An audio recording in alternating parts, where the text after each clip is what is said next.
members, it's the appointed time and we have a quorum. Let's get started. Last time, after Mr. Jeremy Tam was elected deputy chairman, he tendered his resignation, and that's why today we would start with the election of the deputy chairman. I remind members that for members who are chairman or vice chairman of government consultative bodies who are whose terms of reference are directly related to the panel, then they cannot be elected chairman or deputy chairman. And the list of such government consultative bodies are listed in CV brackets for number 4/19 to 18, and a member cannot concurrently serve as the chairman of or deputy chairman of more than one panel. Mr. Lam Shek-ting, Mr. Jeremy Tam seconds. Mr. Lam Shek-ting, do you accept the nomination? Yes. Any further nominations? I nominate Mr. Chen Han-pan. Any 1 seconds? Dr. Ann Chang. Mr. Chen Han-pan, do you accept the nomination? Yes. 接受。好。仲有冇提名？ Any further nominations? To the count of 5. 1, 2, 3, 4, 5. All right, we have no further nominations. Would our staff please distribute the ballot papers?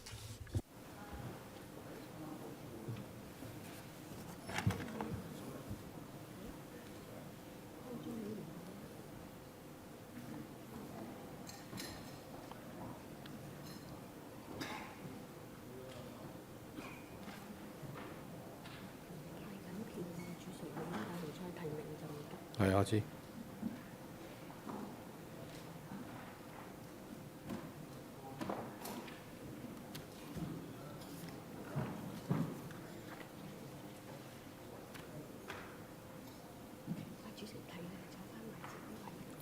我請各位委員盡量埋翻你個位坐。Members, please return to your seats.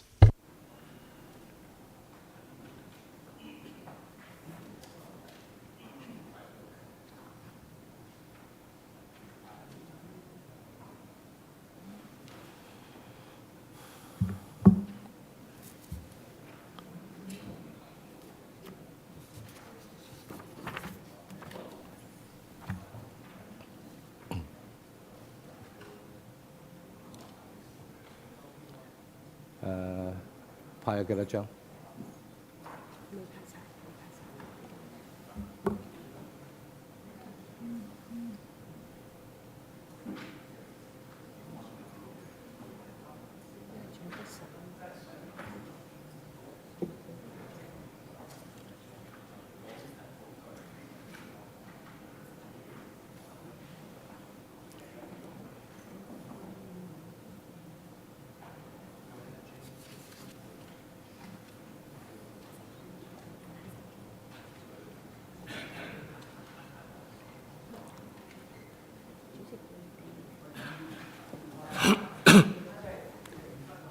係，朱凱廸議員。Ms. Eddie Xu. Chairman, I see that there's a meeting going on at another meeting room. So should we inform the members there of the vote so that they can come back? Yes, this is possible. Would our colleagues please invite the chairman of the other meeting to pause the meeting so that the members can come back for a vote. That is the meeting at conference room 3.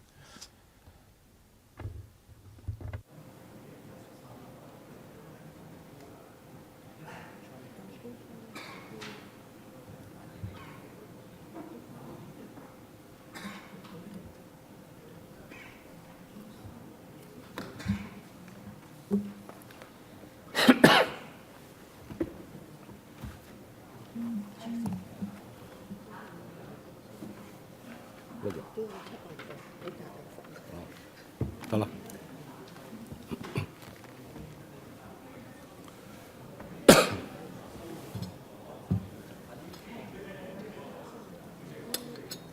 係啊，田北辰議員，可唔可以收咗我張？ Mr. Michael Tian, can I submit my ballot paper first because I have other engagements? I don't think this is possible. Mr. Alnohin is yet to receive a ballot paper.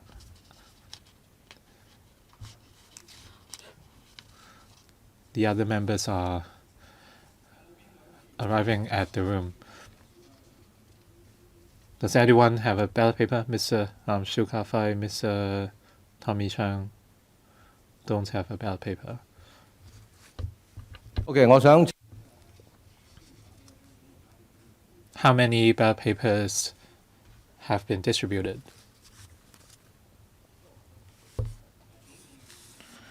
"28 ballot papers were handed out, and we now proceed to the vote."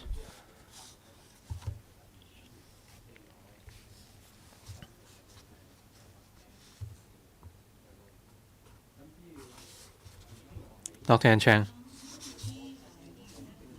I see that some members are not on the list. The Secretariat has confirmed that no ballot papers would be distributed to them.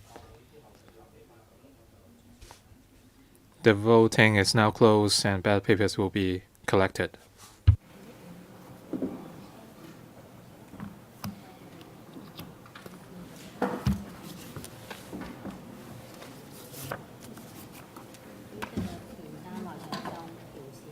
咁你收佢先啦，而家。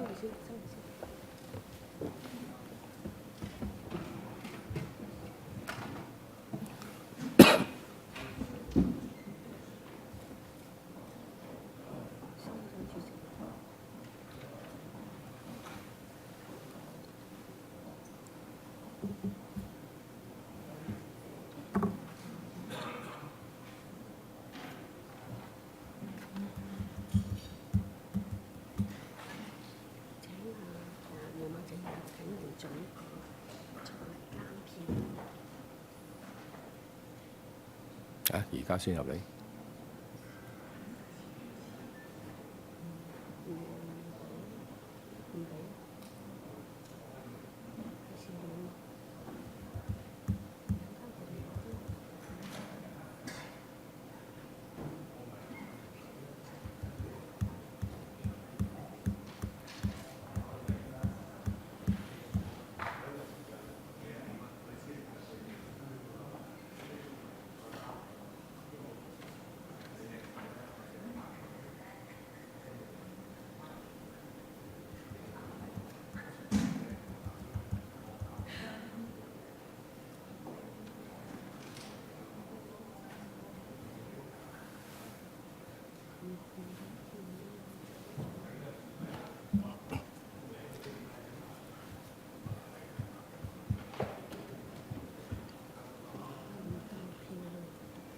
冇辦法。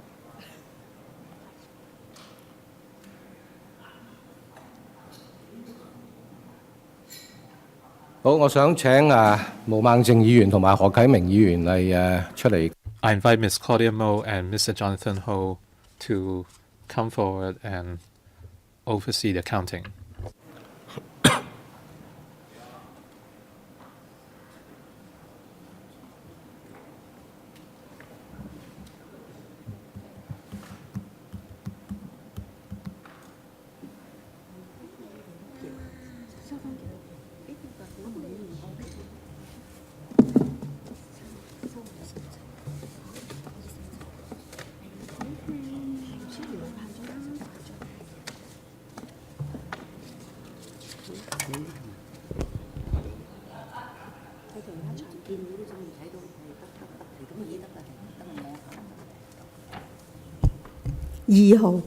Number 2.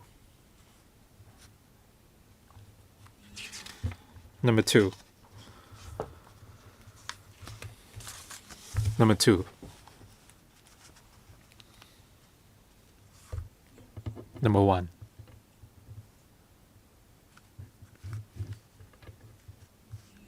Number 2. Number 1. Number 1. Number 2. Number 2. Number 2. Number 2. Number 2. Number 1. Number 2. Number 2. Number 2. Number 2. Number 1. Number 2. Number 2. Number 1. Number 1. Number 1. Number 1. Number 1.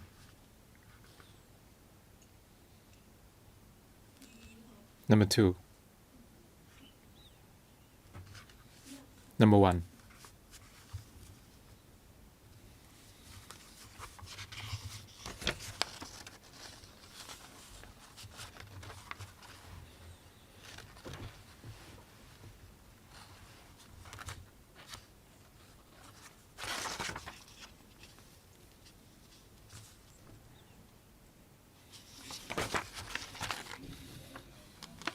I announce the results. Mr. Lam Cheuk-ting has 11 votes. Mr. Chan Pan has 16 votes. I declare that Mr. Chan Pan is elected as the Deputy Chairman of the Panel on Transport. All ballot papers will be destroyed under the supervision of the clerk immediately after the meeting. We now enter item number 2 of the agenda. On the 6th of November, we will meet the Transport and Housing Bureau to discuss the agendas for the remaining of the year. And we now enter the second item on the agenda. Information papers issued since the meeting on the 17th of May 2019. 23 papers were issued, and the list can be found under item 2 of the agenda. And item number 3, items for discussion at the next meeting. Please refer to LegCo paper CV brackets 4 number 4/19 to 20 brackets 01, list of outstanding items for discussion, and the list of follow-up actions. The panel will hold the next regular meeting on the 15th of November to discuss the following proposals from the government. Item number 1, 6101TX Universal Accessibility Program, and number 2, Outlying Island Ferry Services Midterm Review of the current license period and the long-term operation model. Any comments from members? If not, we move on to item number 4. Ms. Claudia Mo. Chairman, this MTL, the hatred between the MTL and the community has to be addressed. And the MTL can choose to close whatever stations it like. And then people took photos of policemen resting inside the stations, eating. Well, you expressed this in details at the last meeting. Many members had similar requests. And then what? Do it as soon as possible. Next time is universal accessibility. Well, this is a proposal from the administration. I know that, but we can ignore it. Well, on the 6th, I'm going to meet with the STB.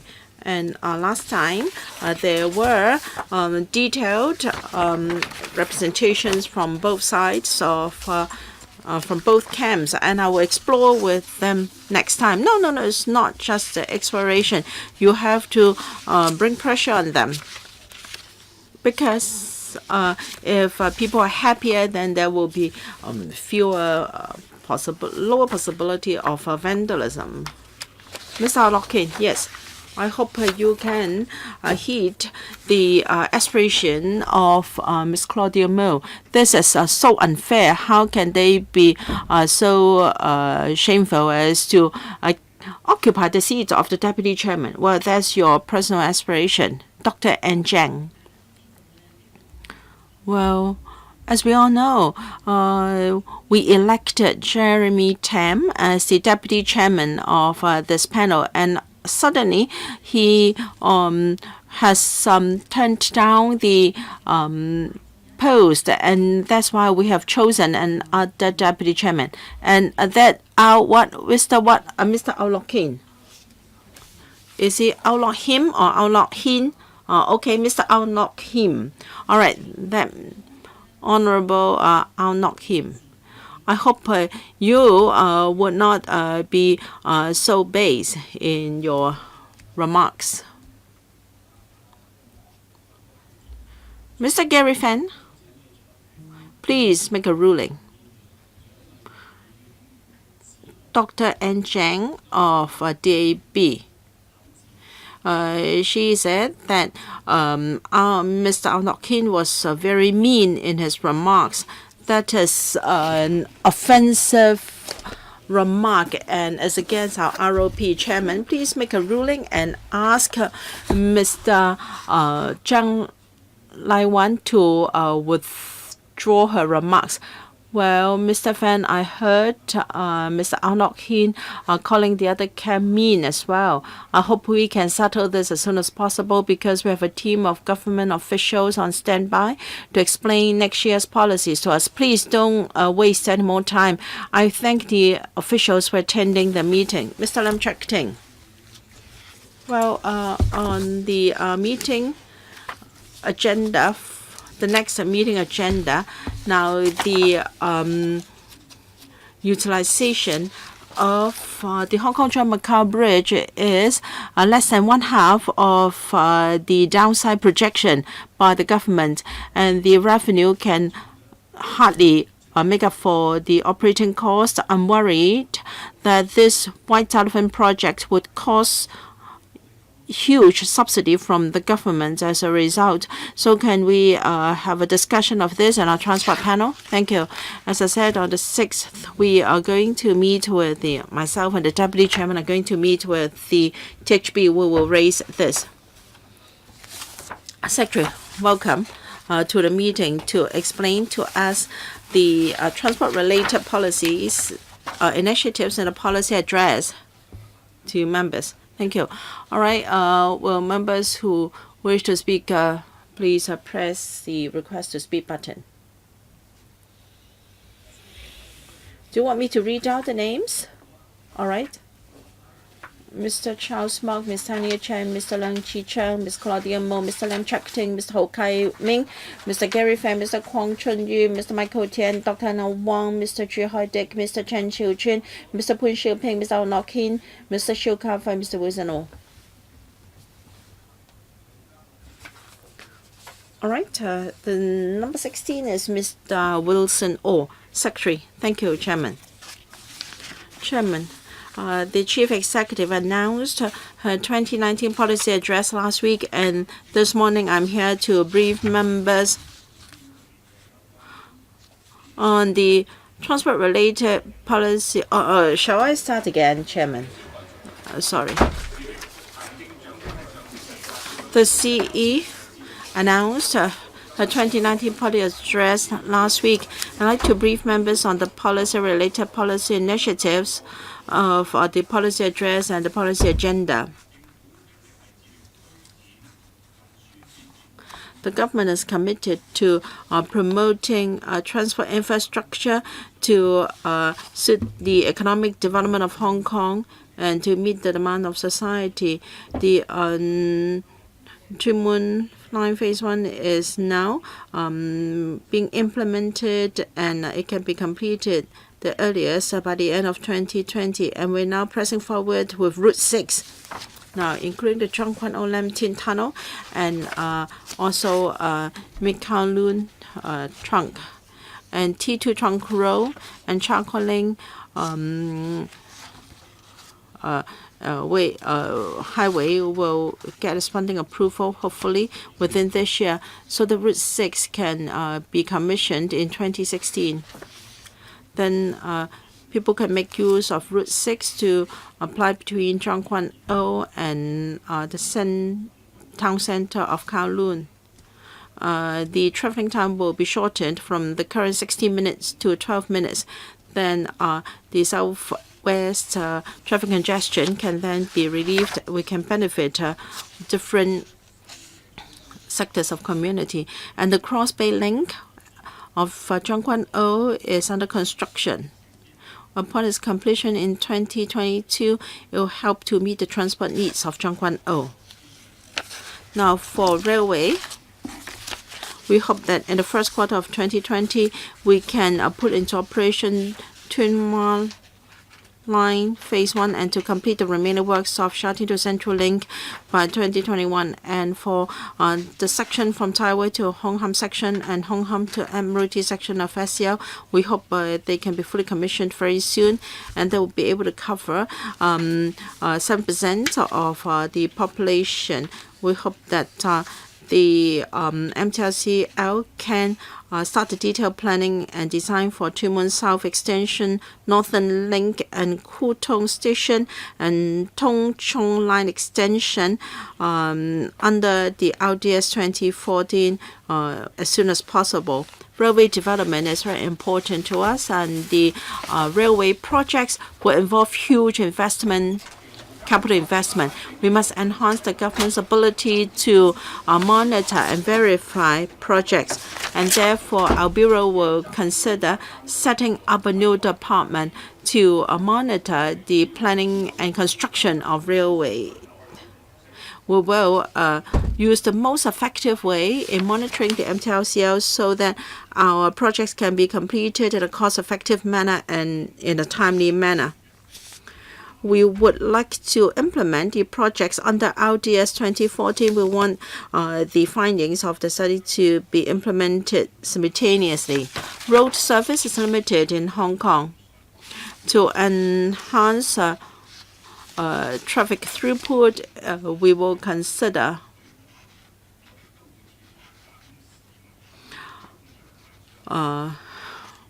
congestion charging, and we will consider adjusting the tolls of government tunnels. Upon the successful commissioning of Tuen Mun Chek Lap Kok Subsea Tunnel in 2020, and there can be diversion of traffic, and we will waive the tolls for the tunnel. And when Zhang Quan O Lam Tin Tunnel is commissioned in 2021, we will waive the tolls as well.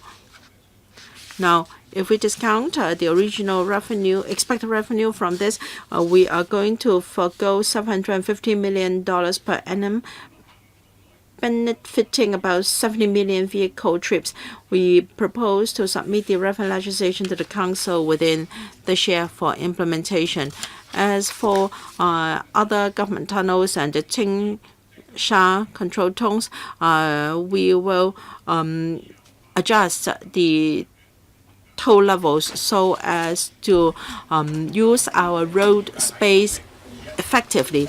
We hope that by 2021 we can make suggestions and the toll adjustment mechanism and for consultation with stakeholders.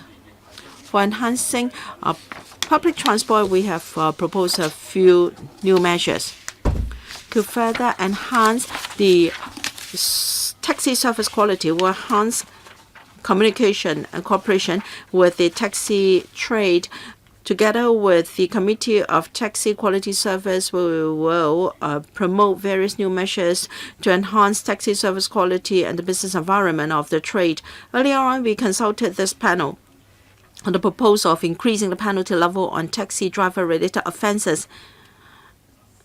In particular, to enhance the deterrent effect on repeat offenders, we will propose a two-tier penalty system for more serious offences, and there will also be a taxi driver offence point system.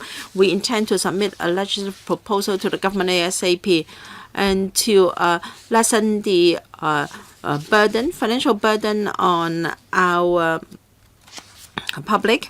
We propose to continue to provide special helping measures to our ferry routes, and then it will also be extended to the remaining 11 routes. We are going to subsidize the operation by $260 million. And then in the 10 years after 2021, we're going to subsidize these ferries to replace their fleet and to go for more environmental friendly ferries to build up a green city and to enhance the efficiency. We intend to consult the panel as soon as possible, and to promote the development of the Bay Area and cross-boundary ferry services. The $11 for a cross-boundary ferry fare will be waived as soon as possible. And the operators have indicated that will fully reflect the reduction of embarkation fee in ticket fares and hold such reduced fares for at least 1 year. On the 1st of January 2019, we introduced a non-means tested public transport subsidy scheme. It was well received by the government, by the community. In general, the public are of the view that it can help to alleviate their traffic burden, and the scheme has been smooth so far. In the first 9 months, we have already disbursed about $1.5 billion in subsidy. On average, we are giving out $162 million per month, benefiting over 2 million passengers per month. The costs of public transport has been increasing, and these operators are under pressure to raise fares. In order to alleviate the public's financial burden, we propose that starting from the 1st of January 2020, we will enhance the subsidy rate. The percentage of subsidy will be adjusted.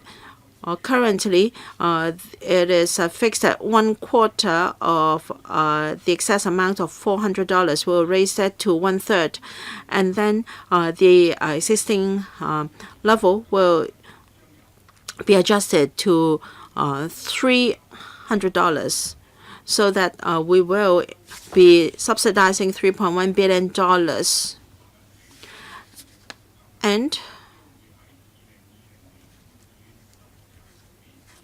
And then the new rate will take effect on the 16th of February 2020, and we will also start a review of the scheme in early 2020, and then decide the way forward to look at the financial implications. Having regard to actual data, we will cover the transport tickets registration and subsidy collection arrangement, an impact on commuters' traveling patterns. In 2020, we introduced the Universal Accessibility Scheme, and to provide a barrier-free access for the public, we are going to extend the scheme to cover more pedestrian walkways to benefit more members of the public. Some members of the public would like to have more barrier-free access, and then we are going to expand the Universal Accessibility Scheme. We will start a special scheme for all TPS estates under the Housing Authority, and also the flats already sold. We will build escalators and lifts for them, and then we will brief the panel later.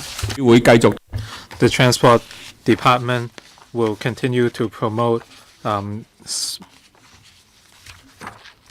Walk in Hong Kong initiative to install covers for walkways connecting to public hospitals and invite district councils to nominate a suitable walkway on which cover is to be provided. And in July, the Transport Department implemented smart mobility and various smart mobility initiatives have been rolled out. In the coming year, we will continue to facilitate the relevant INT development,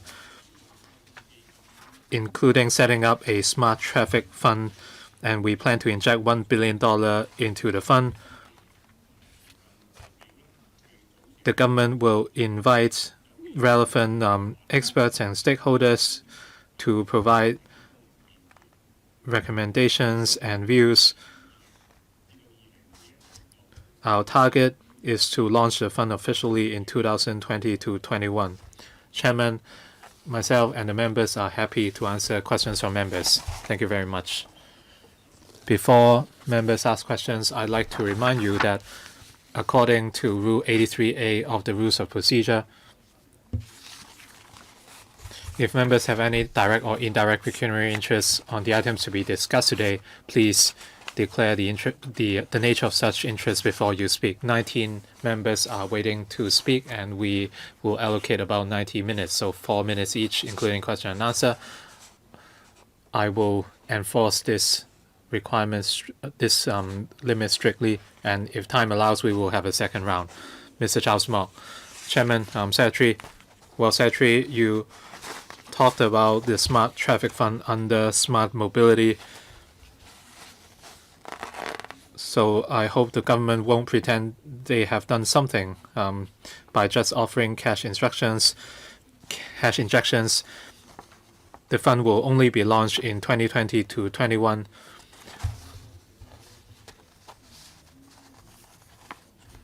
You should have more detailed plans on what you intend to do. If you just defer to businesses and if you only intend to distribute money to various transport operators, that would not be helpful. You must remove legal barriers. You talked about the Walk in Hong Kong initiative. If you do not relax the legal restrictions on electric scooters and electric bikes, and you will not be able to facilitate the work. So can you tell us how the fund and initiatives can actually help the public instead of just helping the trades? Thank you very much. For the Smart Traffic Fund, obviously it is dedicated to the public, and I agree that public money ultimately serves to benefit the people. We will consult stakeholders and experts on Hong Kong's traffic planning and application of technology. We hope to solicit more views in these areas, and we want to listen to the public as well. We are not biased towards anyone, so I hope Mr. Mok can provide his views to us later on. Mr. Mok talked about legal provisions or restrictions on electric scooters and hoverboards. As you know, we have a lot of hilly terrains in Hong Kong. So in some cities in Asia or elsewhere in the world, such applications are possible. But since we have a lot of hills, well, that is why we need electric bikes. And that's why our situation is different. Elsewhere in the world, you see that dedicated paths are provided. Well, you can implement it first in certain districts. In the new territories at hilly areas, you should allow electric bikes. So this is something you must work on in terms of policy. In terms of the composition of the task force, you should include representatives from beyond the trades. You should include users and members of the public. You can invite these people into the task force. Do you have further response? In terms of inviting other representatives, this is something we will explore later on who to invite to the task force. Next, Ms. Tanya Chen. Chairman, I'd like to talk about the Hong Kong-Zhuhai-Macau Bridge. This is a simple summary. It shows that we have spent $120 billion. The main bridge experienced a budget overrun, and we have to shoulder about $2.3 billion.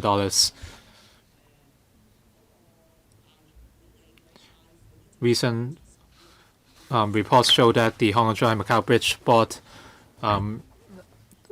took out a loan of $27 billion and interest amount to $23 billion, while the revenue of the bridge will go to the board.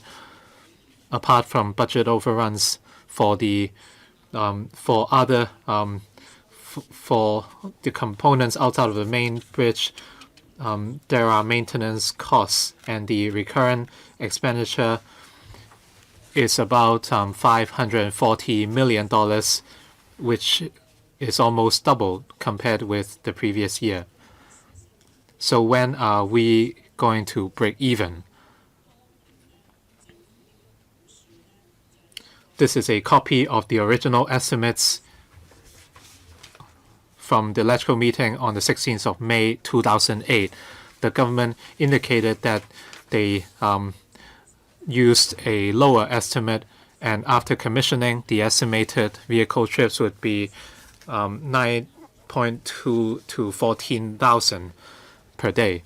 So the actual figure is less than half of that, as it turns out. In terms of the internal rate of return,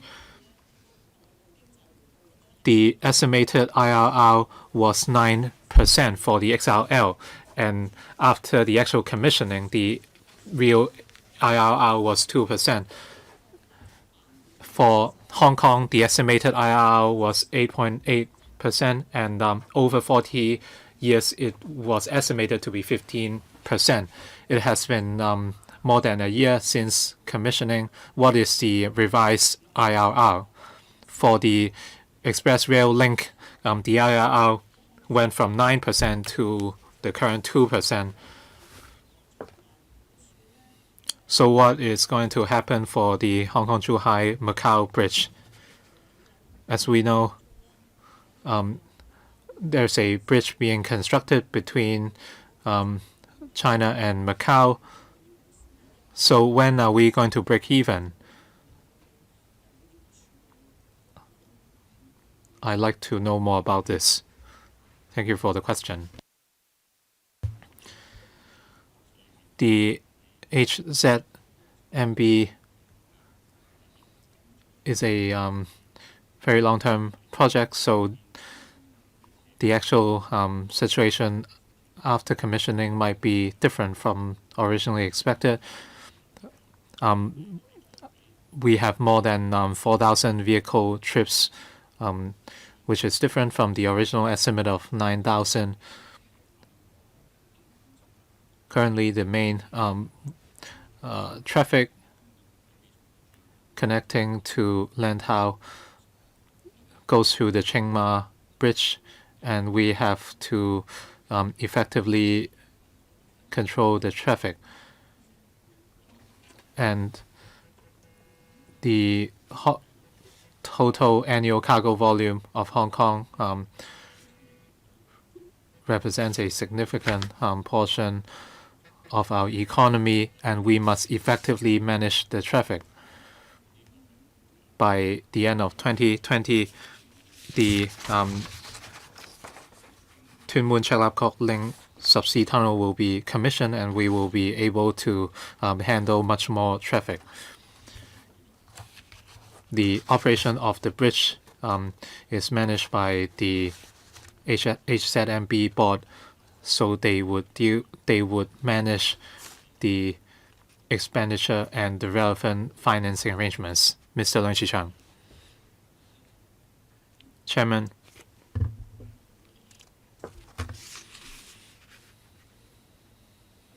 there are a few areas worth looking at for the 3 new railway lines. For Two Moon South Extension, you addressed the question already, but for Northern Link, I'd like to know whether the MTRC will conduct the study. What is the role of the government? And will the topside developments fund the operating expenditure for the new development? As for the 8 ferry routes in the outlying islands, well, you would only subsidize outlying island ferry routes, and recently the Soku Wan route was incorporated as well. What about the Kaito routes?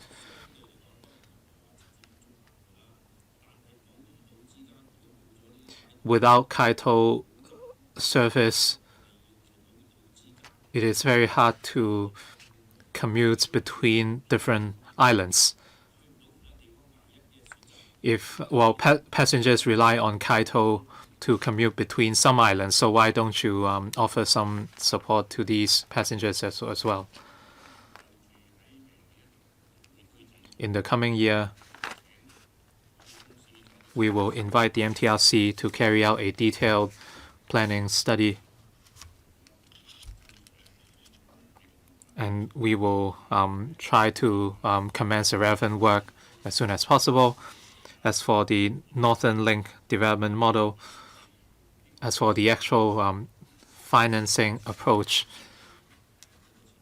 we would have to wait till the detailed planning study is completed before we make a decision, so it's still too early to make a call.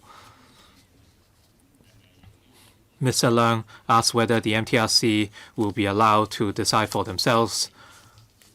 Like I said, we will explore setting up a dedicated railway department to provide oversight to the railway company to monitor the quality and timeline of the projects. So we will explore setting up a dedicated railway department to provide oversight on railway projects. As for the special helping measures, they covered 6 outlying island ferry routes, and we extended the measures to 8 other outlying island ferry routes. As for the Kaito service at the outlying islands,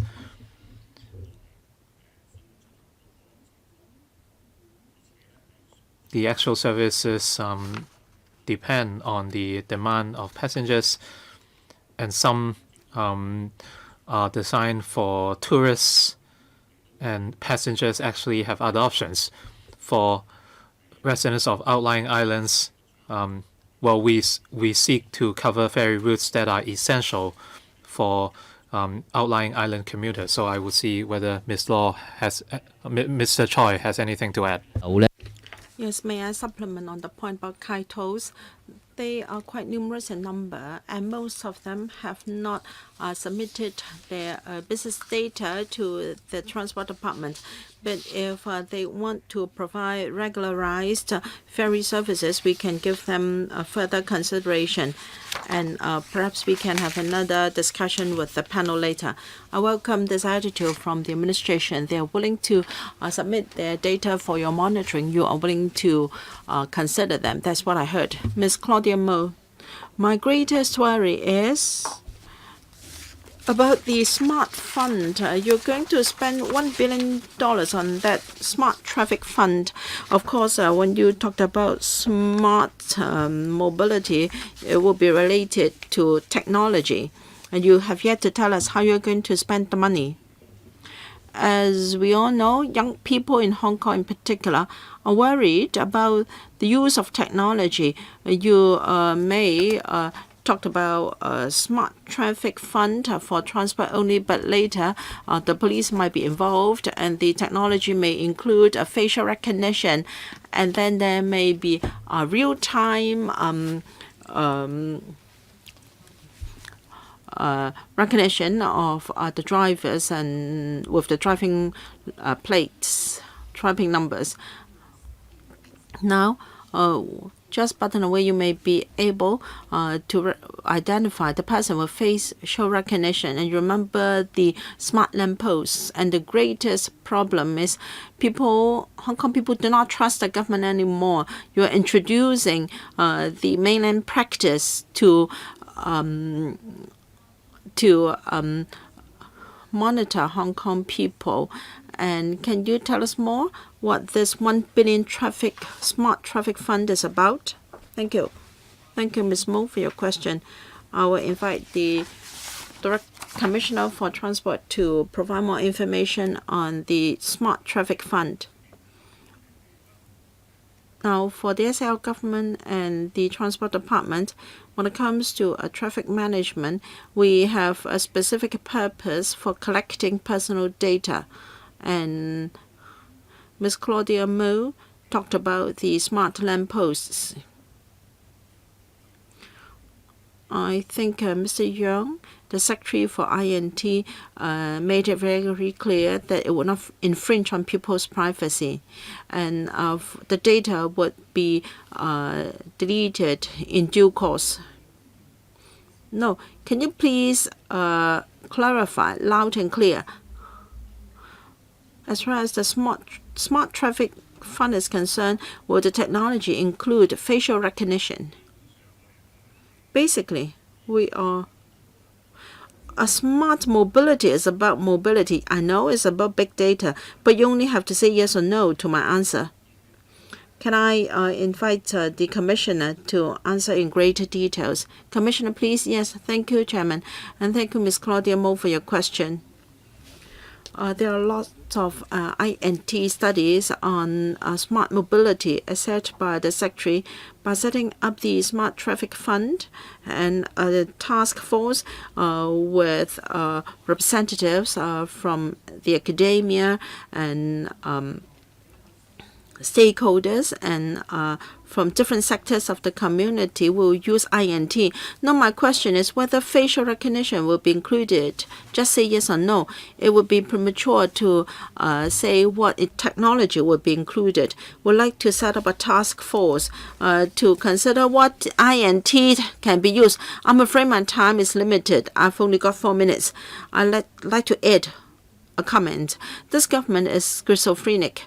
The most expensive tunnel in Hong Kong is the Hong Kong Wan Chai bypass. It's toll-free, and I'm told that there will be a congestion charging to be considered. Now, when there is a congestion, I have yet to scold the government for poor operation, and you want to charge me on that? This is crazy. All right, I hope there can be further clarification in future panel meetings. Mr. Lam Cheuk Ting. In answering Ms. Tania Chan's question on the operation of the Hong Kong-Macau Bridge, the Secretary said that it was a century-old project. I mean, the project will last for a century. And we asked about the operation. He told us that the Bridge Authority will be responsible for the operation.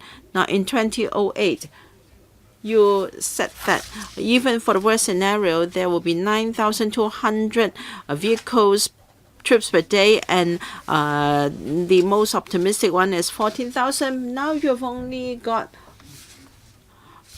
less than 2,000, and then your projected revenue was $2.2 billion. Now we've only got 280 million.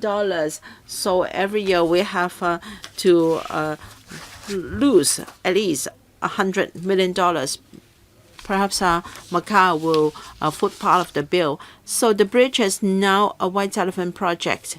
And in 2024, the Shanzhong Bridge that will be at the Pearl River Delta will divert traffic away from us because the vehicles don't have to use the Hong Kong to Macau Bridge. But then the vehicle throughput will continue to drop, and so will the revenue. And then it will no longer be a white elephant. It will be a super white elephant. You talked about the bridge authority being responsible for the financial aspect, but our government is a part of that authority. I think we have to pay part of the bill as well. How can you just ask the authority to be responsible for that? Please tell us how we can cut the loss as far as the bridge is concerned. Now, for all regional traffic infrastructure, they're here to support the development of the area. Now, for the Shenzhen-Zhongshan Bridge, now it involves Shenzhen and Zhongshan, whereas for the Hong Kong and Macau Bridge, the catchment is Hong Kong, Zhuhai, and Macau. Of course, the Shenzhen-Zhongshan Bridge would consider congestion of Human Bridge and also the traffic development in the mainland. So you think that the Shenzhen-Zhongshan Bridge will not compete with the Hong Kong to Macau Bridge? Well, they are both running from between south and east, east and west. Are you saying that the two are not competing one another and vehicles will not choose? Well, because of passenger flow and need of cargo transportation, we have greater demand for infrastructure. The same applies to our roads in Hong Kong. We're expanding our road network. However, the throughput is less than one half of your original lowest expectation or projection. Well, as explained at the beginning of its commissioning, and to take care of the needs of our traffic needs and to ensure the smooth operation of our airport, we need management of traffic flow. In 2020, by the time the Tuen Mun Chak Lap Kok subsea tunnel is completed, I think the situation will be improved. Mr. Ho Kai Ming. Now, for the Human Bridge, well, they run in the east-west corridor. So when there is a bridge straddling Pearl River, of course it will be along the east-west corridor. And now it's just a comment for you. You don't have to respond. For TPS and also housing estates that are already divested, we're told that there is a plan to build lifts and escalators for them. In fact, for many housing estates with premises already divested, in fact, this is a problem. However, the paper is not detailed on this because the first problem is for the premises owned by the Ling and with new shopping mall, people are not willing to chip in money. So I'd like to ask whether you will discuss with OCs of TPS estates and help to coordinate. And I hope the Secretary can respond to this problem. And second, for tunnel tolls, you just told us that this is an instrument to adjust traffic congestion, because according to economics, a tunnel will, of course, be less frequently used. But for all tunnels from the NT to Kowloon, all of them are tolled tunnels. Now, if they are all toll-free, more vehicles will use them. As a result, you will not be able to achieve your objective of alleviating the traffic from Sha Tin to Kowloon. Every day, there is heavy congestion. Now, all tunnels, with the exception of our cross-harbor tunnels, can you waive the tolls? And for tunnels that are not so popular, can you find out the reason? Perhaps it's because of the slip roads concerned. You should consider improving the Ling roads, and you should not address congestion by raising the toll level. Thank you, Mr. Ho. For TPS scheme, our colleagues and the departments have tried to address their concerns, and we've discussed with different bureaus and departments. There are 39 TPS estates and 3 buy or rent option scheme estates and over 90 PRH estates with properties divested. We know that there are elderly and persons and infants living in these housing estates. We should promote the UAP in these housing estates. So the Highways Department will conduct a study on this, and as I said in my speech, we are going to consult different stakeholders to decide on the way forward. And everyone is free to give us his views, and we will ask the Highways Department to pay more attention to the views of the public. All right. You have to defer the answer to future time. Mr. Gary Fan, we're told that you are going to expedite the commissioning of projects under RDS 2014. Naturally, they will be done by the MTRCL. Secretary, I'd like to know whether you have discharged your duty properly in monitoring the MTRCL, because under the MTR ordinance, the company is required to provide a continuous service. In the first 2 months of the current social events, the MTR continued to discharge its duty in providing public railway services. And then later on in July, the People's Daily had an editorial criticizing the MTR for taking protesters away, and then on the 23rd of that appeared on the 23rd of March, and on the 24th of August, MTR stopped all the railway services for the Zhongguan O line. So starting from that day, Zhongguan, the MTRCL became a party railway company. Now they even assisted policemen to arrest protesters inside MTR stations and use as a means to transport or to carry the policemen. And then on the 4th of October, the SL government announced the anti-facial covering legislation. And then on the 5th to the 7th of October, all MTR services were suspended. On the 8th of October, inside Songshan MTR station, policemen were found to be inside station disguised as protesters. The MTR is carrying close to 5 million passengers per day. And inside these police stations, the MTR claimed that they were closed for the sake of safety. But in fact, only facilities that were damaged involve only turnstiles.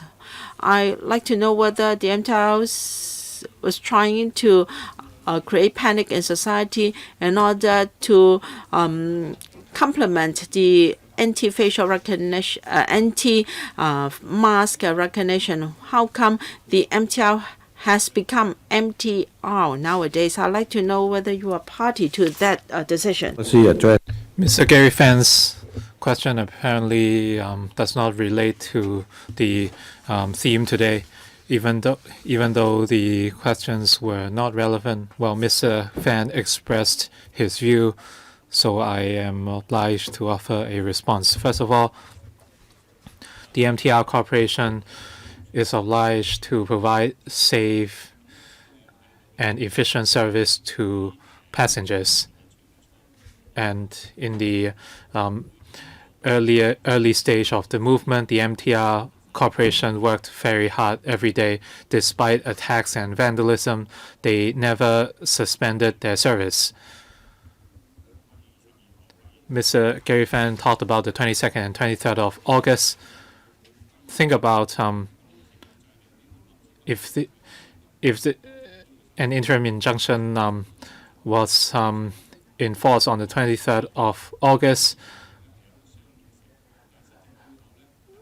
the fact is there was a lot of preparation before the interim injunction could be enforced. We have 23 heavy rail stations. 85 were vandalized. Well, let's say when typhoon comes, I have to take out certain measures to avoid damage in order to protect passengers.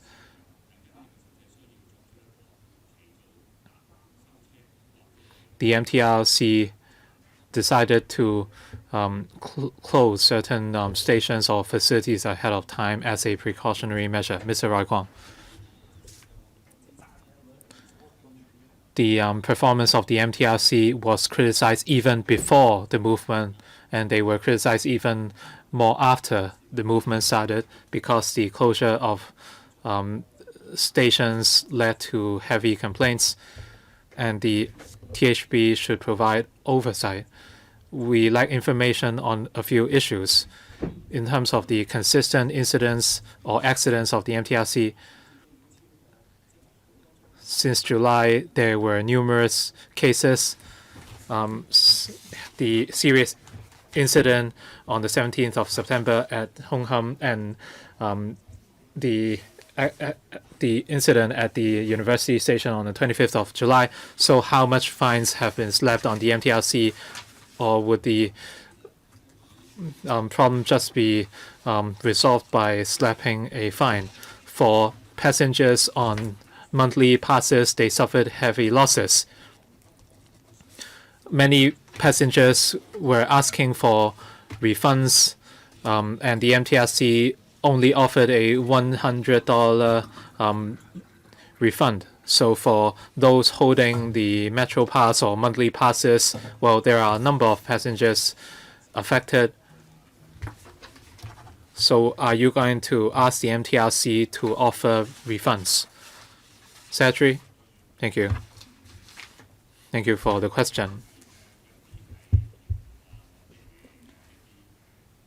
For monthly pass or Metro or City Saver holders, like Mr. Kwong said, the MTRC has offered cash rebates to passengers, and the validity periods of monthly passes have been extended, and we find this appropriate. So for City Pass or City Saver or monthly pass passengers, the validity periods have been extended. In terms of the penalty mechanism, if the suspension of service is caused by the MTRC, then they would naturally have to pay for the penalties. However, if stations and rail lines are vandalized, and as such, services must be suspended for restoration work.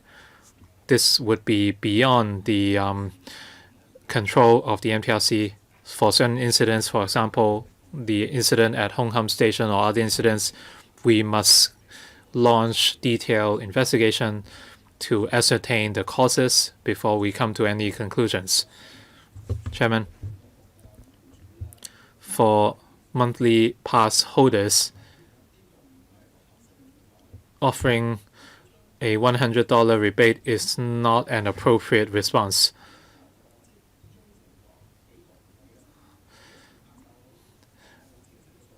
Monthly pass or City Saver holders expect the MTRC to fulfill their commitments.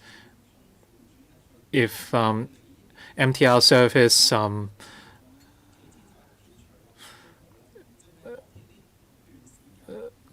suspends or closes ahead of time, you should compensate these passengers. So what is the estimated fine the MTRC would have to pay at the end? Well, your time is up. I want to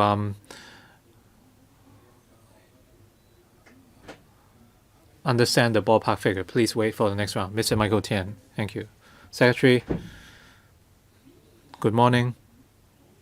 I have two questions.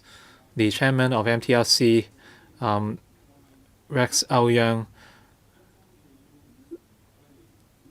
said on one hand the MTRC must produce results or profits to its shareholders, and it has to report to the government. There is a conflict. Will the government sell off all its shares so that the MTRC would become a completely private corporation? So my question is very simple. Do you agree with his claim, and are you going to pursue a review? The MTRC would develop 3 railway lines at the same time. Half a year ago, the saga on the extradition bill had not started, and now the report or study will be delayed till November. I request an independent railway development department reporting directly to you. And this department would link up the highways department, buildings department, etc. So the department must oversee both the construction and operation of the railway lines, and it must review the signaling systems, etc.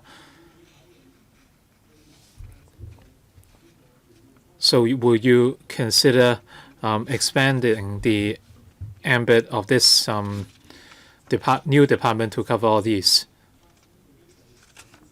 The MSC is under Development Bureau, and the Development Bureau is under the Financial Secretary. So I do not know how many people are responsible for railway matters. So would you consider this proposal? Secretary, thank you for the question. With regards to the view of the MTRC chairman, the MTRC said very clearly that is the view of the chairman. Mr. Tian asked about my personal view. Well, my personal view does not matter. Can you repeat that, please? My personal view is actually not that important. The key is that the government has no plan to make any changes to the shareholding arrangement. As for the 3 railway lines and recent railway incidents, we made it very clear that as we develop railway projects in the future,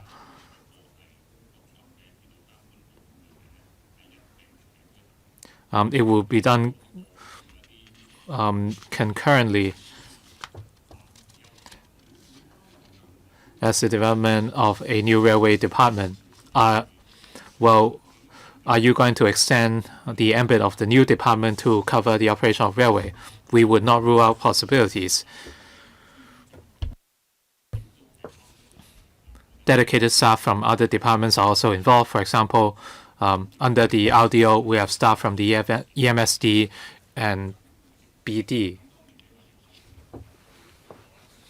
As for the independent department in the future, we will carry out a study. They should provide one-stop oversight. Your time's up, Dr. Helena Wang. Chairman, I want to follow up on issues relating to the MTRC. The government's transport policy takes the railway as a backbone, and many commuters rely on the railway. So our question is, when has the MTRC become a party railway department? There is a lot of concern. The Secretary said service must be suspended to facilitate maintenance and service hours must be cut. So the question is, why is the MTRC now subject to a tax? It never happened before. The MTRC is a mass mode of transport. It should be politically neutral, but now it has become a political tool for the establishment. On the 21st of July, the government and MTRC failed to protect the safety of passengers at Yunlong Station. Many people were attacked by white-clad gangs, and they are yet to issue any apology. And on the 31st of August at Prince Edward MTR Station, a lot of police officers beat up passengers, and they never apologized. Many people suspected that passengers were beaten to death by the police that day at Prince Edward Station, but the police refused to investigate. Whenever there are protests, whether they are illegal or not, the MTRC would suspend service at all adjacent stations. People could not go to Victoria Park because service from Central to North Point MTR stations were suspended. So the MTR has become a political tool to facilitate the government or police state. They are controlling the MTR service, and the MTR facilities are being vandalized because the MTR has become a tool for the government to restrict the mobility of the people. The economy has been affected. It's all because of the MTRC. Secretary, are you going to return the MTR to the people? Can you stop treating MTR as a political tool? Like Mr. Gary Fan, this is irrelevant to the agenda item today. Please allow the Secretary to respond. Thank you. Well, to be fair, what Dr. Helena Wang said was somewhat different from Mr. Gary Fan.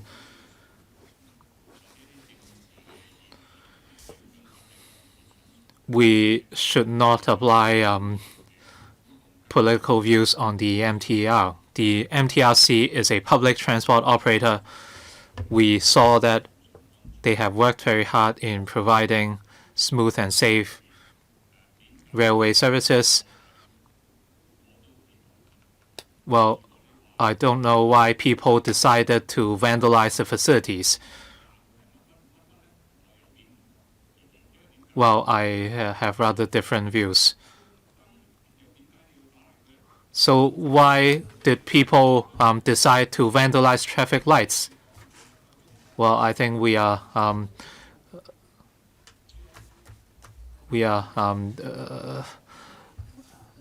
of the mark. Mr. Eddie Xu. Regarding the Hong Kong-Macau Bridge, we are at a dilemma. On the one hand, the Secretary said that by 2020, When the Tuen Mun Chek Lap Kong link is completed, then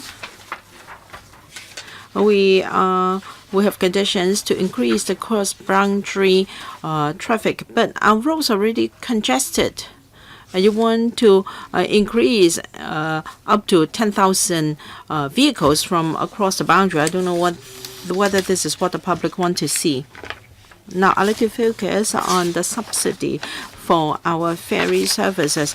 There are 6 routes receiving a subsidy, and then you will add 8 to it.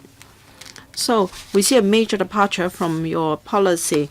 The government is going to spend more than $500 million to buy 47 new vessels in the coming 10 years. In the past few years, the government has been exploring this issue. Now, ferry services are making losses, and how can you address that? In 2017, there was a paper mapping out 3 ways forward. First, subsidy for the topside development of pier, and second, that is the government owns the fleet and these services will be outsourced. So you're going to spend $500 million to buy 47 new vessels. Are you going to buy these ferries for the operators? Are you going to build up the government's own fleet? Can the government please supplement?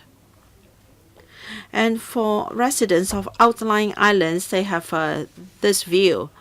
You always think for the operators, they want this to be an opportunity to improve services. For instance, residents on Lamma Island are saying that after 8:30 p.m., there are only 4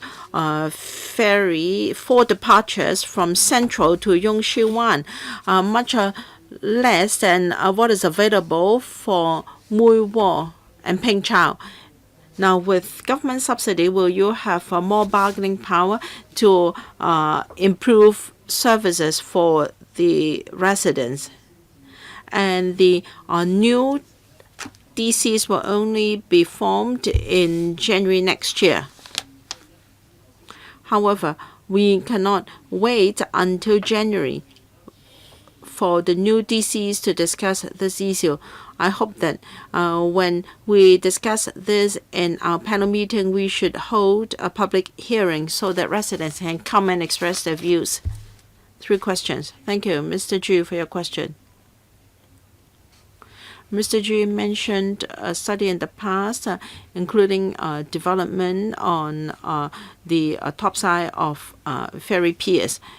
The government has done such review studies, and we've consulted stakeholders, and there was a great objection from stakeholders regarding buying new vessels. We want to provide green ferry services because we will buy hybrid vessels with lower carbon emission. So this is an arrangement outside our current subsidy. And since this is a special helping measure, will there be service improvement as a result? I believe ferry operators will have to consider the commuting needs of residents. No, my question has not been answered. I would like to know whether this is going to be a government fleet. You talked about green transport. No, the mode of operation will remain the same. So this is not going to be a government fleet. Mr. Ray Chen. I'd like to follow up on the question of the party railway system. Right before the current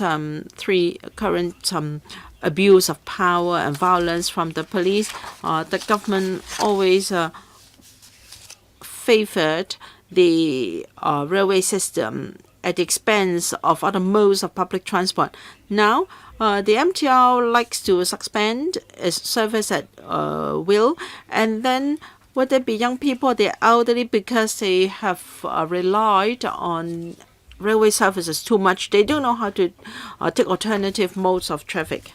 The policy addressed talks about expediting the implementation of projects under the RDS 2014 with a few extensions. Well, originally we had no objection. We wanted them to be completed without any cost overrun and delay in delivery. But now, because you're going to favor railway development, you may cut franchised bus routes and GMB routes, limiting the choices of commuters. I think you should review this policy. You should be more balanced. You said that you can choose not to ride the MTR because many people are now boycotting the MTR. But will there be sufficient alternatives? Now, even though you cannot answer our questions, you have to tell us. Now, we understand that the MTR might have to suspend services as a result of some vandalism. But is the period of suspension reasonable? You never asked. Last Sunday, there was no one attacking Lok Fu Station. Service was suspended. The station has been turned into a place for police officers to rest and to eat. It was for everyone to see. So you have a duty to rebuild public confidence in MTR because the Hong Kong SAR is the owner of the MTR. We talked about abuse of power by the police. Of course, you talked about a balance. How can you strike a better balance so that the stations will not be closed and the trains be used for carrying policemen? Because the stations and also the trains are perfectly okay. It's just the turnstiles and some of the vending machines are broken. Thank you, Mr. Chen, for your question. Our public transport is very efficient and smooth. The MTRCL carries 12 million passenger trips per day, and for other modes of public transport, they account for about 7 million passenger trips per day.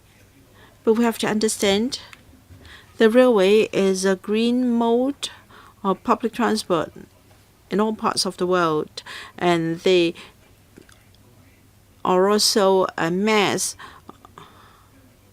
transport service provider. But of course, the distribution of population may be different, but I really need your assistance. As said by Mr. Chen, people are so used to riding the MTR, and the MTR, the elderly people may not know how to take other public transport. So please do not vandalize our railway stations. It is really a public transport operator. It is not doing anything other than that. And how come some of the stations are closed?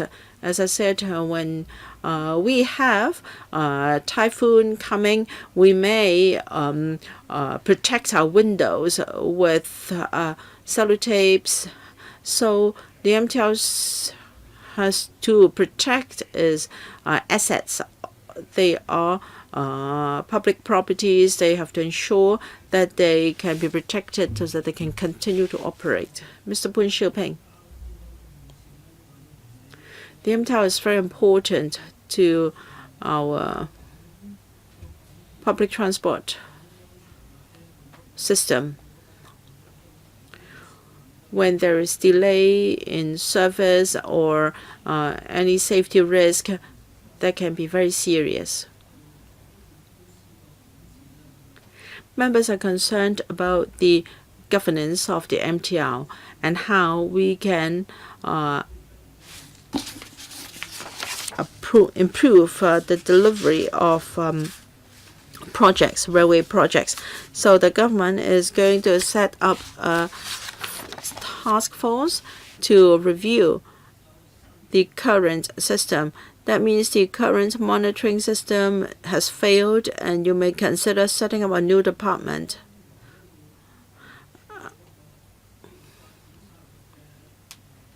You're going to take forward the projects proposed in the RDS 2014, including the Two Moon South Extension, Northern Link, and Tung Chung Line Extension. like to know whether the new department will only oversee these projects or all the projects of the MTR. While you are still conducting a study, I'm sure you have some preliminary views. How will the TD and the Highways Department work with this new department? And when do you expect the new department to be set up within this term of government or the next? The policy address also said that if transport conditions permit,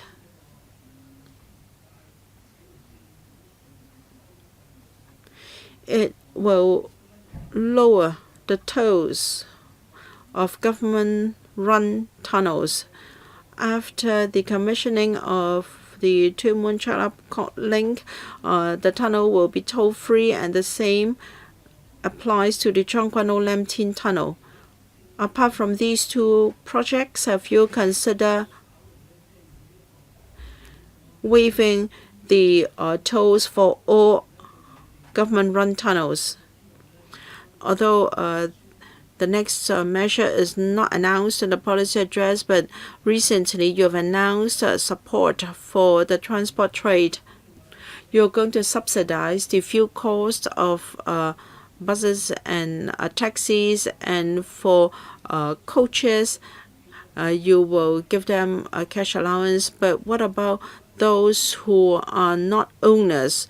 They hire the cars for commercial operation, and the new measure announced will only start early next year. Can you advance the date of implementation? For the short-term relief measures, Mr. Poon referred to those who do not own the taxis they drive. Now, for GMBs and taxis, we are exactly subsidizing the drivers. We're going to help 59,000 and 2,000 taxi drivers and minibus drivers respectively. In the long term, what should be our policy for our toll tunnels? Now, as I said, we are going to conduct a study on congestion charging. When we have a conclusion, we will consult the panel. You didn't answer the first question. Let's see if you have the opportunity later. Mr. Onokin, I'm quite concerned about the UAP announced in the policy address. Now, it is going to cover TPS estates and buy or rent option scheme, and also public housing estates with properties divested. Now, when PRH with properties divested and TPS estates are concerned, the title issues can be very complicated. We'll consider resuming the relevant land so that you can build these facilities for the residents. Thank you. We understand this. In the past, UAP did not apply to the three types of estates you just mentioned. So we have applied a land resumption measure in order to build the lifts and escalator and elevators. We've already communicated with stakeholders such as the Housing Authority.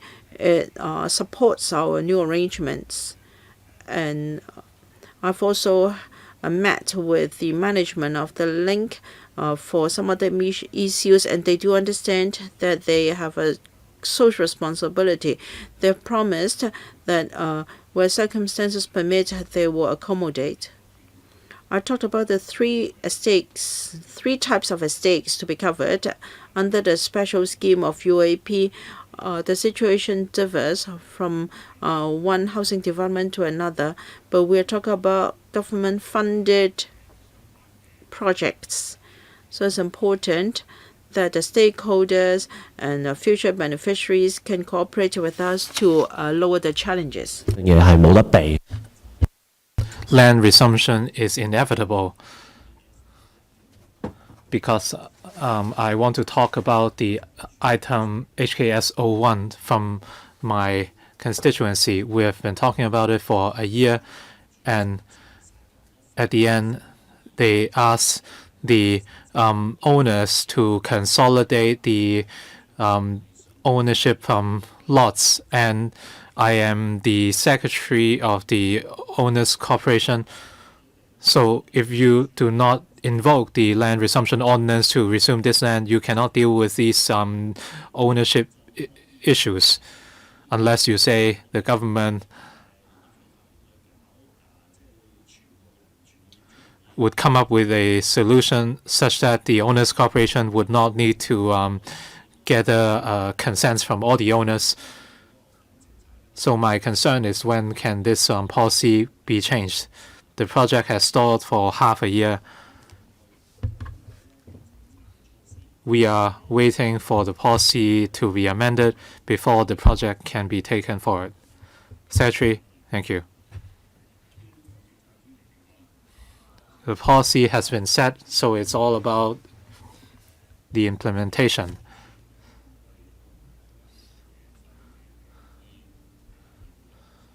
We need to discuss this with relevant stakeholders and district councils. Very often, our district projects would benefit or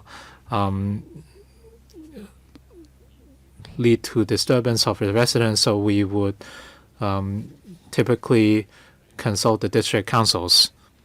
Once we have decided on the details, like I said in my main reply, we would report to LegCo. Mr. Chiu Ka-fai.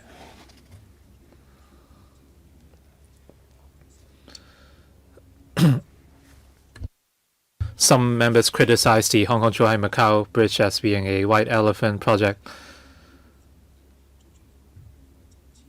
A lot of transport infrastructure do not aim at making profit. For the Hong Kong-Zhuhai-Macau Bridge project, it serves to facilitate exchanges between the mainland and Hong Kong. And there was a hike in 20% in usership in Q4 last year. And for the bridge in December last year, the number of outbound passengers amounted to 1.2 million. It subsequently dropped to about 530,000. The number of trips might have dropped due to the recent turmoil, but is this really a reason for criticizing the bridge? For, let's say, if a lift has been installed in the district, and if some people make a scene near the lift and as such no one is willing to use it, is this a reason for criticizing the facility? As for the MTR, and they are among the biggest victims in the recent turmoil. They have constantly been vandalized by different people. And a member asked why people wanted to vandalize MTR facilities. What about the traffic lights? Like, as the Secretary said, 400 sets of traffic lights were vandalized.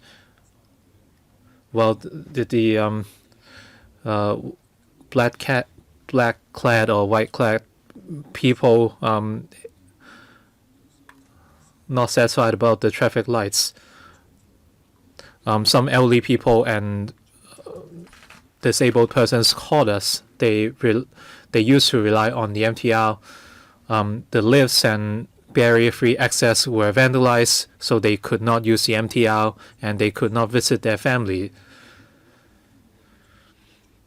As LegCo members, are we going to create or encourage further rifts so that people would have more hatred towards the MTR facilities. MTR service would close at 10 p.m. these days, but does the MTRC actually have a choice? Well, MTR after MTR facilities are vandalized, the service would resume the next morning. They are very efficient, but now they are running out of parts for repairs. These facilities serve the people of Hong Kong. The operators are politically neutral, so we should not introduce politics into public transport. We should stop vandalizing MTR facilities. This is a mass mode of transport for all Hong Kong people.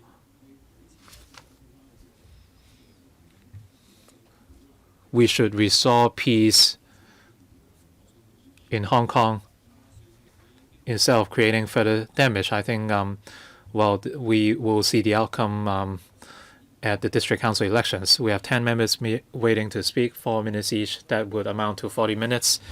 So for everyone to be able to speak, we have to extend the meeting by 15 minutes, and then I would draw the line.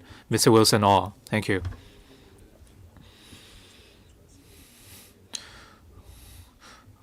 I would like to put some questions to the Secretary today on behalf of the residents. Hong Kong's public transport infrastructure lacks long-term planning, and the infrastructure or facilities could not complement public housing development. In 2014, 4 new railway projects were proposed, and we now only see a few of them. After the public address was announced, some residents asked about the East Kowloon route. Has it disappeared? It has been 5 years since RDS 2014. The East Kowloon route is still nowhere to be seen. The East Kowloon route can ease congestion at Kowloon East. Secretary, I hope you would tell the public. A lot of them are watching the live broadcast right now. Many of them wonder when you are going to carry out consultation for the East Kowloon route, and is there any timeline? And I would give you a like for the special scheme to retrofit lifts at housing estates. We have been asking for this for years, so this is certainly a welcoming move. There are lots of TPS estates in East Kowloon, Chuk Yuen, Fung Tak, Heng Tien, etc. Many TPS estates face challenges in retrofitting lifts. For Tak Tin estate, it is almost 30 years old. To retrofit lifts, they must go through many procedures or steps, and residents have to conquer 130 steps before they can reach the MTR station. So my question is, you said you would consult the district council. What would be the criteria to satisfy if you are to retrofit lifts, and how many lifts are you going to install in order to help the residents at these TPS estates? Secretary, thank you very much for the questions. For the East Kowloon line, there are a lot of challenges. Among the 7 railway lines explored, these challenges have to be overcome. For East Kowloon line,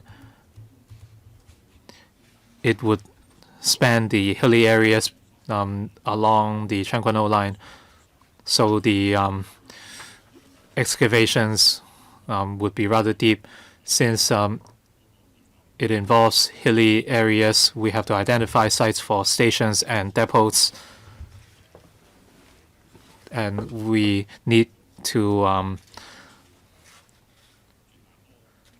make sure that the alignment covers the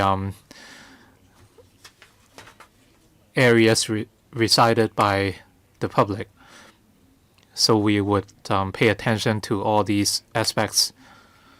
As for the special scheme under the Universal Accessibility Program, like I said, we would have to properly plan for the relevant details, and we must understand the needs in different districts. After we draw out the details and consult the district residents, we will report back to the panel. Mr. Orr asked about the lifts. I'm sure the government would offer a reply soon. I hope the Secretary would offer a written response about the East Kowloon line because you did not directly address the question. Mr. Champan, just now the opposition members asked why the MTRC had to suspend service at 10 p.m. every night, despite the vandalisms of the turnstiles. Well, but we could see that facilities were extensively vandalized. They were subject to arson. Stations were flooded. This is clear for all to see. They asked why certain stations had to be closed. Well, the fact is, service could not be resumed the next day otherwise. So that is skewed logic from the opposition.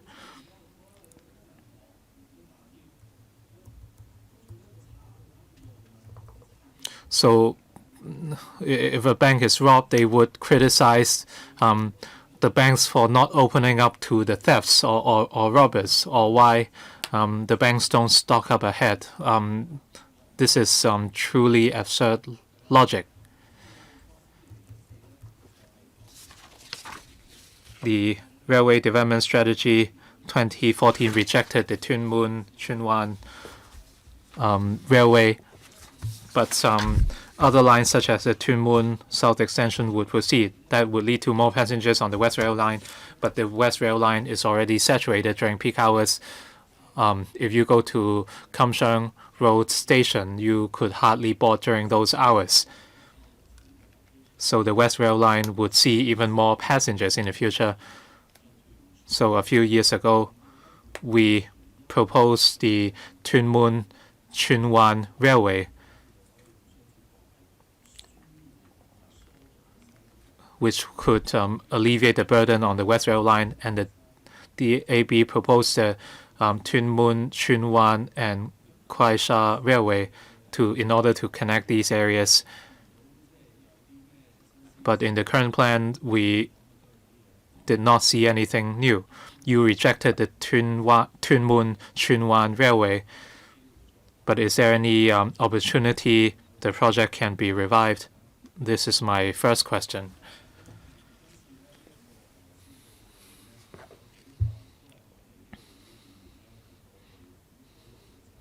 Some of the measures proposed in the policy address were results of our efforts in recent years, including waiving the tolls of certain links. But we would have to wait till the Tuen Mun Chalap Kong link subsea tunnel is commissioned.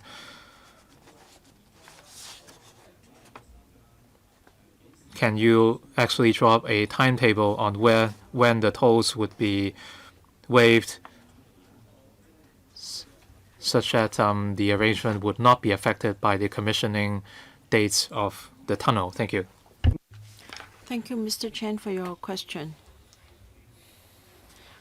Waiving the toll for the Tuen Mun Chalap Kong link is very is different from is very different from the other tunnels. So we are confident that by end of 2020, the Tuen Mun Chalap Kong subsea tunnel can be commissioned. I think we should work on that first. And as for the Train 1 to Moon link, I have a very detailed explanation in previous papers.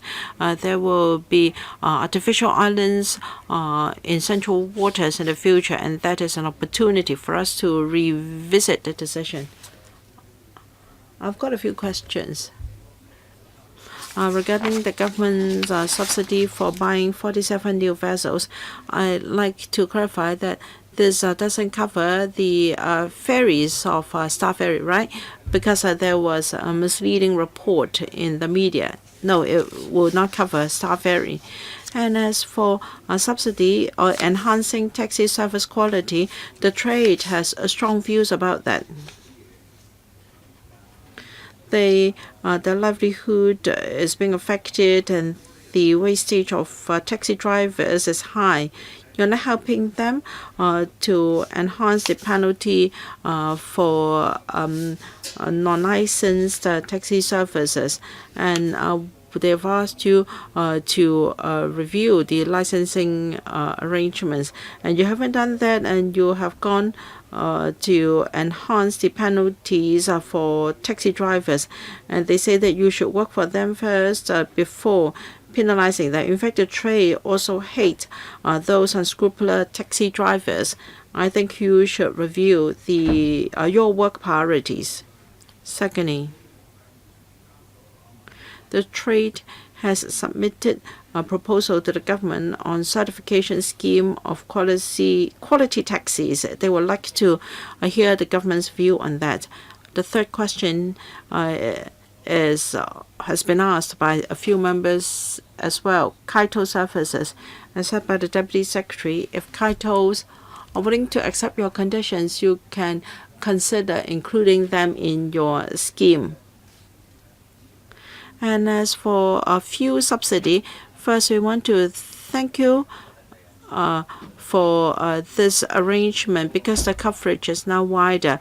But school buses have complained because they have been left out of the scope.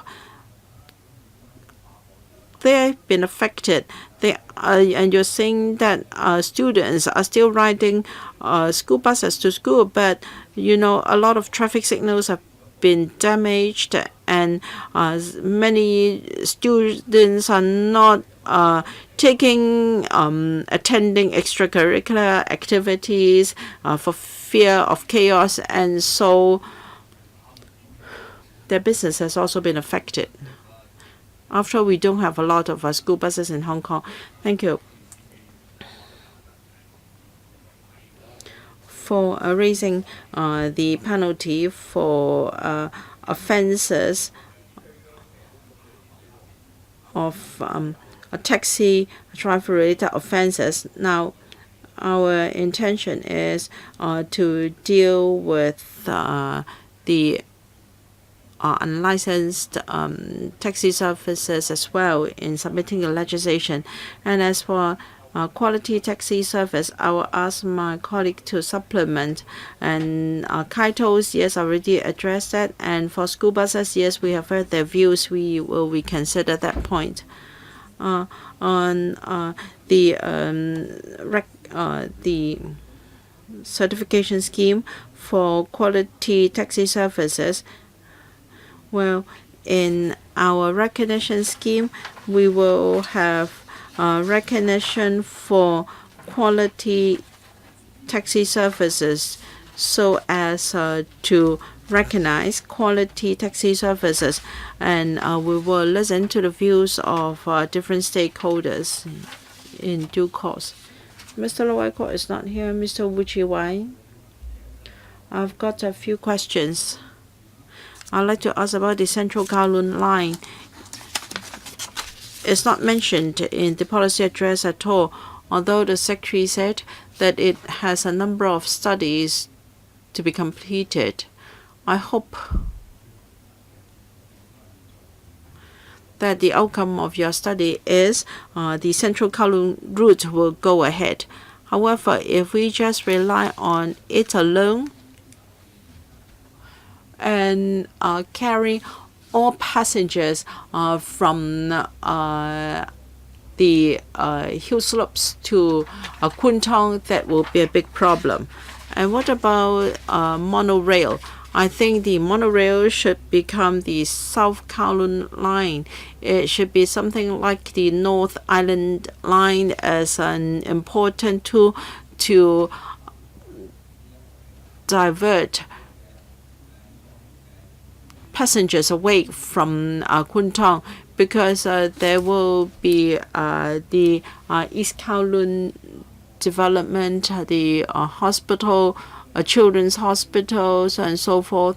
And then you also have the densely populated Yau Tong with many large-scale residential developments under construction. So you should consider these two together so that the Central Kowloon line will not just be carrying commuters from the hill slopes down to Kwun Tong.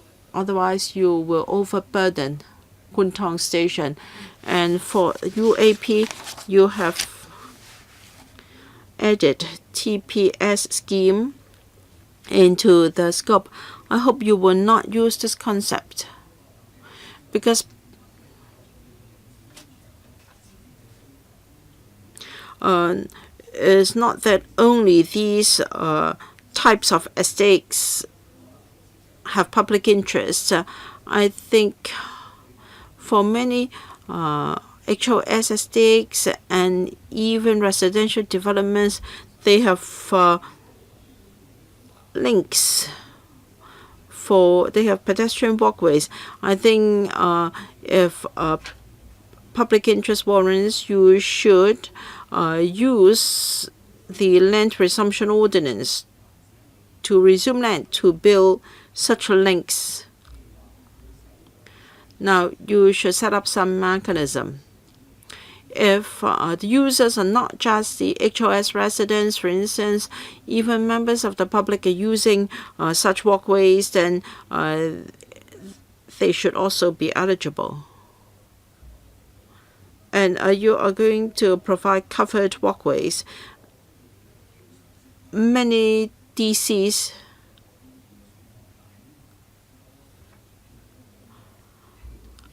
like to build covered walkways, but usually these covered walkways are either ineffective or disconnected.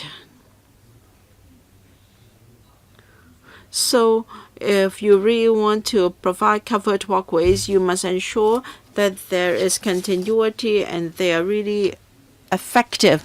And then we don't want a community to look ugly because of the covered walkways. Thank you.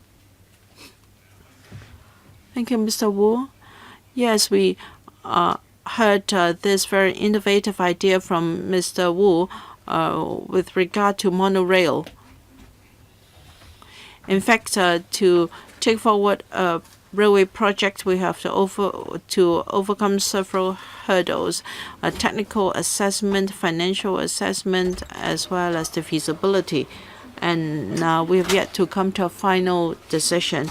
And as for the UAP, as I said, 3 types of housing estates will be incorporated into the UAP, Universal Accessibility Program. Now for HOS, I'm talking about HOS, and for private developments, very often they can be covered. I mean, the UAP will not cover the private land of such developments, but we may cover the areas outside its boundary as well. And as for land resumption, well, not all owners are willing to give up their own titles, so we need further development, further consideration. And as for covered walkway, So it used to be 100-meter only, and sometimes it's 500 meters. So they cannot be connected or continuous. Now, for walkways near public hospitals, I think they should be given some consideration, and special considerations should also be given. Now, if covered walkways are to be built, they have to be continuous. So there is a change in your mindset. This is a good thing. Mr. Whitecock, the policy address has got a few measures that address the wish of the people in certain public matters. At least they have some applause from the community. For instance, to lower the cost of using government-tolled tunnels, and then when Two Moon Chak-lap-Kok Ling Subsea Tunnel and Chung Kwan No Lam Tin Tunnel are commissioned in the coming 2 years, because of the diversion of traffic, their tolls will be waived. Myself and many members have in different panels said this. I refer to the Shanghai experience. Many years ago, Shanghai has started to waive the tolls for bridges and tunnels. The government likes to use tolls to regulate or distribute traffic, but there are many high usage roads that are toll free. Take the Central Wan Chai bypass example. Is a very expensive infrastructure, but you've never considered charging a toll. So we do not really have a comprehensive policy for such matters.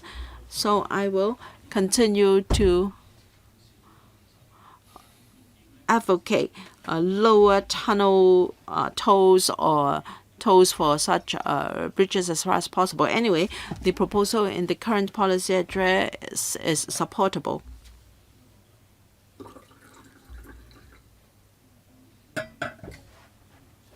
And the government has proposed to the PWSC some of the charging facilities for the Chung Kwan O Lam Tin Tunnel can be withdrawn, because you no longer have to set up such facilities for a toll-free tunnel. So, Chairman, you see, the benefits are manifold. So we should support this good policy. It should be extended to other areas as well. And for the Ting Yu link, I think the toll should be waived sooner. There is no need to wait for other tunnels to be completed, because it is unfair for residents of Tung Chung to pay this toll because they do not have an alternative. Whether they drive their own cars or use public transport, they have to pay this toll, and I don't think we need to wait until the completion of other infrastructure. I still have some time, Secretary. Perhaps you can respond. Thank you. Thank you, Mr. Low, for your views and questions. In principle, I agree with you, Mr. Low, with some exceptions.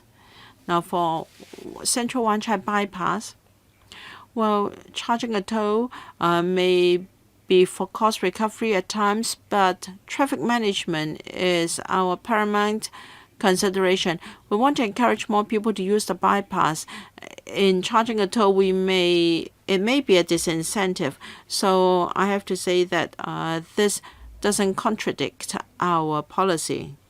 Now you talk about the Tsingma Bridge. Can we waive the toll earlier? As I explained, this is the only trunk road to get to Lantau from different parts of the territory. Now, the link is already saturated, and if we waive the toll, then the capacity may not be able to support the demand. So we hope that the Tumon Link subsea tunnel can be completed earlier so that we can advance the waiver of toll, and that's what ensure better traffic. Chairman, I want to illustrate the example of the Central Wan Chai bypass to explain why waiving the toll is a good idea. So I hope this policy can be considered in the future. Mr. Jeremy Tam. Thank you.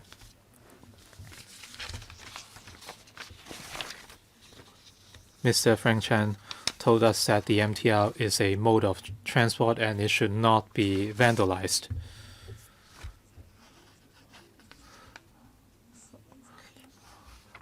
Let's flash back to the beginning of the movement on what protesters did.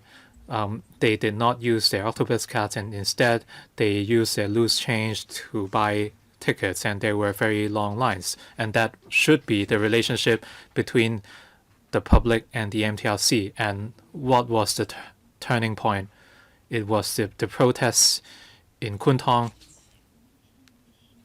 The MTRC decided to suspend MTR service before the protests. It was a political move to stop people from participating in the protests.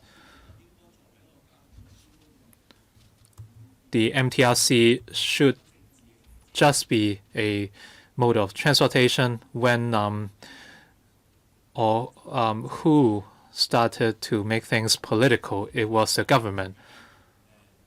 You asked, you said the MTR is just a mode of transportation, but it was the government who made the MTR political. If you did not seek to make the MTR political or as a tool to stop people from going to the protests, well, just think about it. At the beginning, people were queuing up to buy tickets in the MTR stations. Now back to the policy address.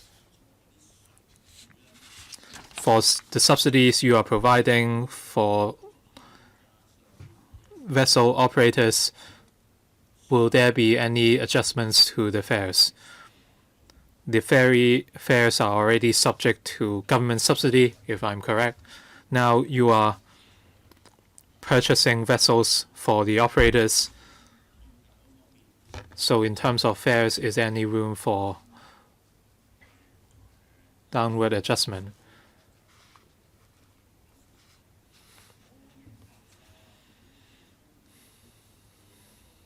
From Mr. Jeremy Tam's perspective, or the perspective of some people, that might be their view. As the Secretary for Transport and Housing and a director of the MTR Corporation, the MTRC's top priority has always been to serve passengers and to provide safe, efficient, and quality services. Like I said on many occasions, before a typhoon hits, are we going to prepare ourselves? I'm sure Mr. Tam would understand that as a pilot, airports around the world would prepare ahead of storms, and they might ground certain flights. So the MTRC is a public corporation, and they should protect their assets and services. Well, I'm not trying to judge, but I just want to present different views. Before the Kwun Tong protests, there was no vandalism, and the so-called preventative measures were unnecessary.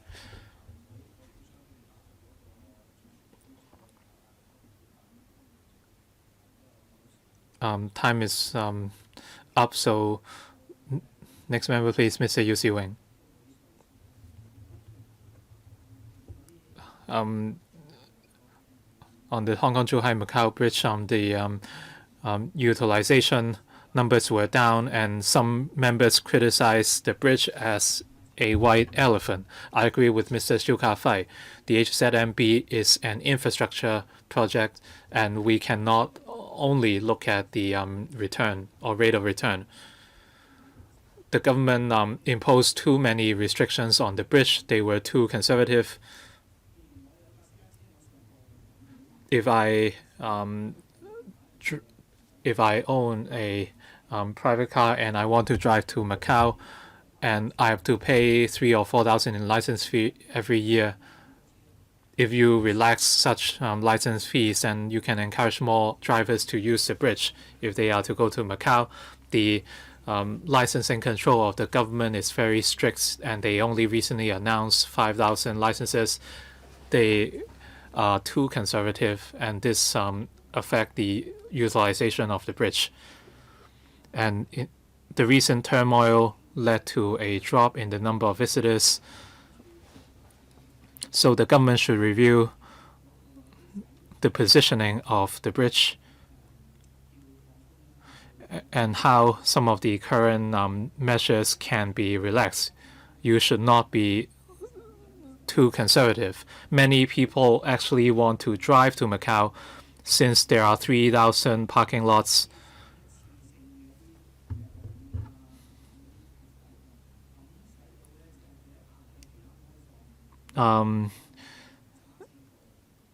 Can one-off relief measures be provided in terms of license fees so that people would be willing to use the bridge during off-seasons? Apart from opening up the quota of 5,000 parking lots,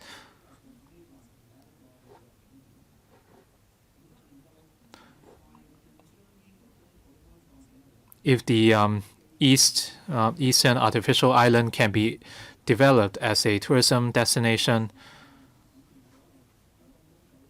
if the East Island is open up,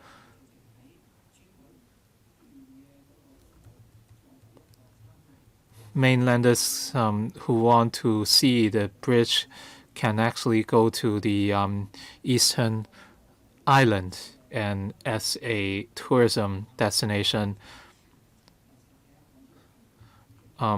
this would encourage people to visit the bridge before they leave Hong Kong, and this can help promote Hong Kong as well. 加強推動一下呢咁樣。局長。 Would the Secretary do something about this? Thank you very much for the suggestions. As for the development of tourism at the artificial islands, and the HLMB board is actively exploring this. This involves 3 places. Apart from tourists setting off from Hong Kong, the mainland and Macau might have similar plans. So I will relay such views to the HZMB board. They are actually considering this option. You said there are 3,000 parking lots in Macau, and Hong Kong people with permits are allowed to go there.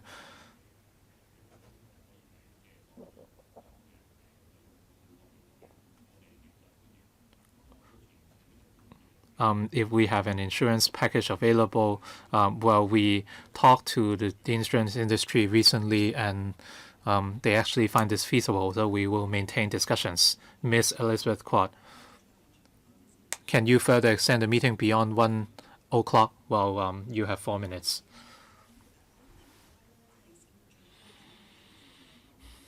The people's a lot of people are concerned about the MTR.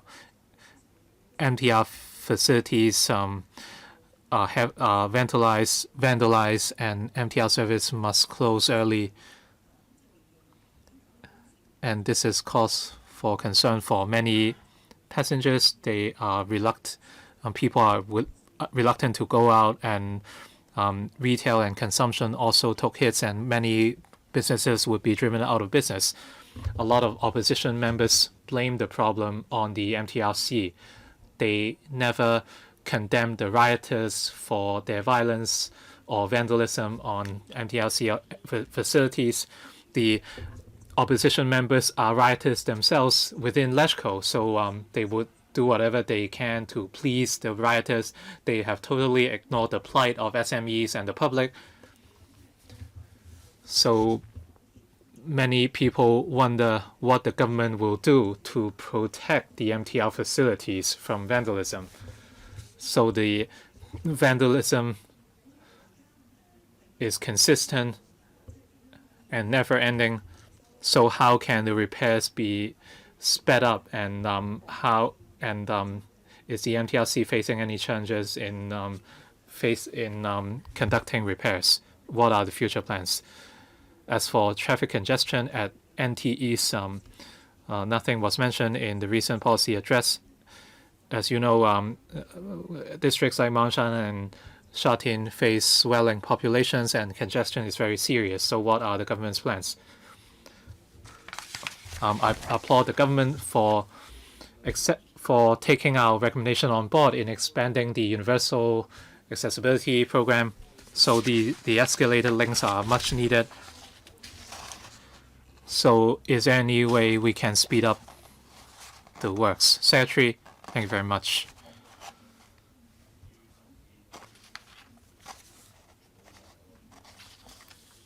In the last 2 days, they extended their service at night time for 1 hour due to the relative peace in recent days, and their facilities were not subject to heavy vandalism. So I urge everyone to give our society and the MTLC a chance. If we stop vandalizing MTL facilities, I trust service would resume very soon. Ms. Quad asked how we can prevent the vandalism. We would conduct risk assessments on every public protest or events, or public order event. If risks of vandalism are anticipated, we would take out preventative measures, and this is what we can do. And after the vandalizing acts, the MTLC would do their best to carry out repairs. But I want to point out that apart from daily repairs, the vandalized facilities must be repaired, and subsequently safety checks must be carried out. They must ensure that the facilities are completely safe before reopening the facilities.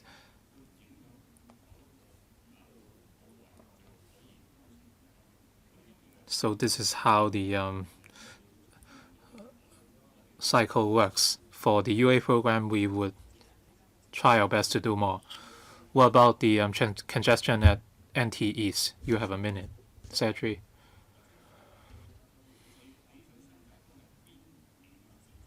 Which part of NT East were you referring to? I'm referring to the congestion from Mangshan and Sha Tin to Kowloon. At NT East,